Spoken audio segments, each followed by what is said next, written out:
Last వీడియోలో చెప్పాను కదండి, భీమవరం నుంచి పచ్చళ్ళు వచ్చాయని చెప్పేసి. ఇప్పుడు టేస్ట్ అయితే చేద్దాం వచ్చేయండి. సో రైస్లోని నా దగ్గర ఉన్న పచ్చళ్ళన్నీ వేసుకున్నానండి. ఫస్ట్ అయితే ఉసిరిగాయ అయితే స్టార్ట్ చేస్తున్నాను. ఉసిరిగాయ పచ్చడి అయితే చాలా స్మూత్గా ఉందండి. అలానే ఉసిరిగాయ బాగా ఊరింది. ఉసిరిగాయ చాలా సాఫ్ట్గా ఉందండి, గట్టిగా అయితే లేదు. టేస్ట్ అయితే అదిరిపోయింది. నెక్స్ట్ వచ్చేసి టమోటా పికిల్ అండి. టమోటా పచ్చడి అంటే ఎంతమందికి ఇష్టమో కమెంట్ చేసేయండి. నేనైతే పప్పు తిన్నప్పుడల్లా టమోటా పచ్చడి పక్కగా ఉండాలి. నెక్స్ట్ వచ్చేసి మాగాయ అండి. మాగాయలో పెరిగేసుకొని తింటే చాలా బాగుంటుంది అంటండి ఇడ్లీలోకి.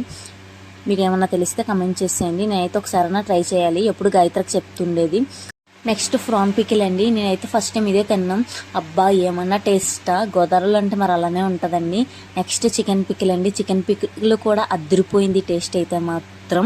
గోదావరి మాటల్లో ఎంత ఎటకారం ప్రేమ ఆప్యాయత ఉందో పచ్చళ్ళలో టేస్ట్ కూడా అట్లానే ఉన్నాయి. మా కోసం ఇంత కష్టపడి చేసి పంపించినందుకు థ్యాంక్ యూ ఆంటీ గారు. నా వీడియో నచ్చితే లైక్ చేయండి, షేర్ చేయండి, కామెంట్ చేసేయండి. అలానే ఛానల్ సబ్స్క్రైబ్ కూడా చేయండి. లాస్ట్లో నాకైతే మాత్రం దిష్టి అయితే పెట్టకండి. Thank you guys.